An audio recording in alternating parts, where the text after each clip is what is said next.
Le prince boucanier de sang mêlé.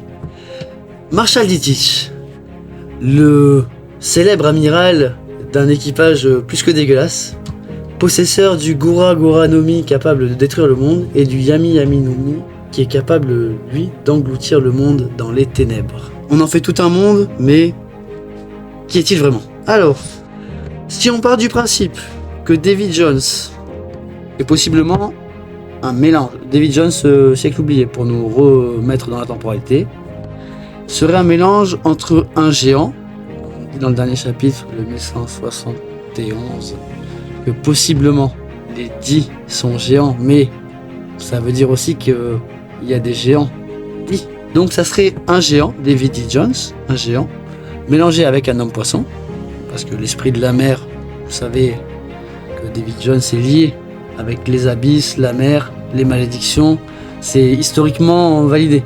Et un mélange avec une troisième race, ce qui serait très rare dans One Piece.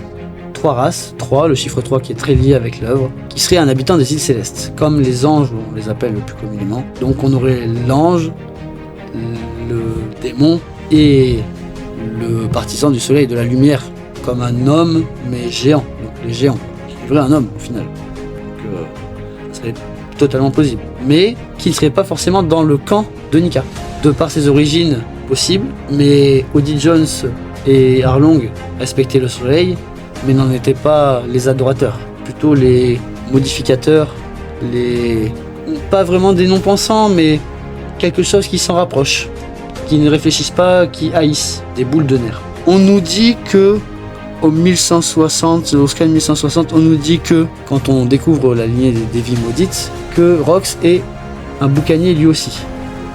Donc le mélange géant avec la lignée des Davy a déjà sa place dans l'histoire. Elle est déjà réelle.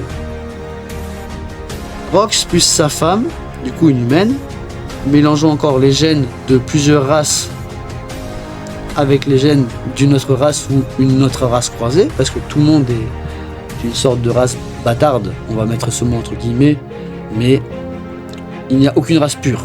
C'est impossible. Il y a toujours un croisement, tel Attila, qui a son gène en chacun de nous. Exactement. Concrètement. Exactement. Pour dire que même les dragons célestes, eux-mêmes, se croient purs, se croient puissants au-dessus des autres, mais non. Concrètement. Le sont-ils vraiment? Le sont-ils vraiment? Voilà. Non. Le croient-ils? Oui. Oui.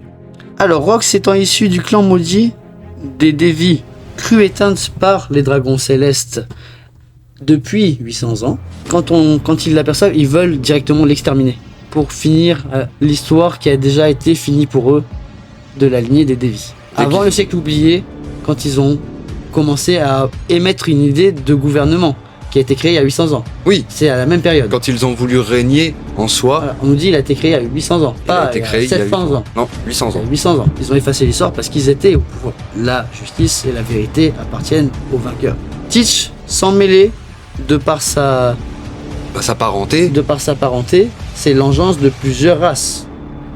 Donc, si on ajoute les gènes de la mer à ceux des géants des adorateurs du soleil, ça créerait la possibilité de manger un deuxième fruit du démon grâce aux gènes mélangés des Davy, qui ferait qu'il n'est pas maudit par la mer de la même façon que les autres.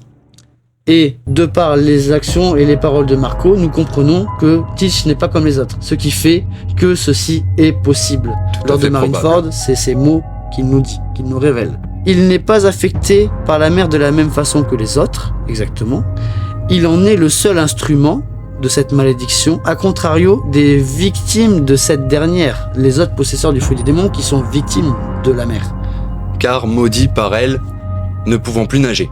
Ce qui expliquerait l'engouement qu'il a éprouvé dans l'ombre du symbole de cette ère jusqu'à le trahir en brisant le plus gros tabou du code des pirates pour subtiliser le Yami après 10 longues années à attendre patiemment dans les ténèbres, quitte à se faire oublier de tous avec une prime inexistante, précisons-le.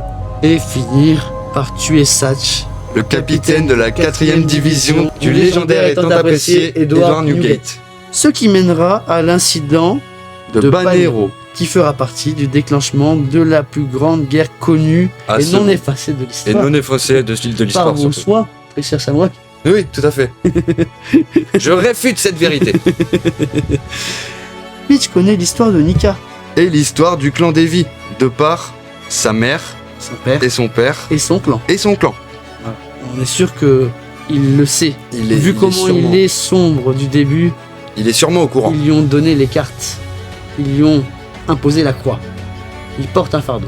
Comme on dit, il y a porté sa croix et porté la croix. C'est le premier qui nous dit que les rêves, c'est une chose incroyable et que quand les pirates arrêteront-ils de rêver, vous croyez? Et qu'ils ne rêvent pas. Lui doit être le seul à ne pas rêver dans ce monde car il ne dort pas. Ouais, où il vit son rêve. Oui, il vit tout simplement son rêve éveillé. Un rêve lucide pour lui. Tout à fait. Alors qu'il n'est pas très lucide. Pas du tout. D'accord. Pas du tout. Kuma, seul autre boucanier connu, sait qui est Nika et l'importance qu'il aura à la fin de cette dernière boucle qui marquera la réussite du rêve, qui aura parcouru le temps et les âges avec un seul but, Donner un sens au mot liberté.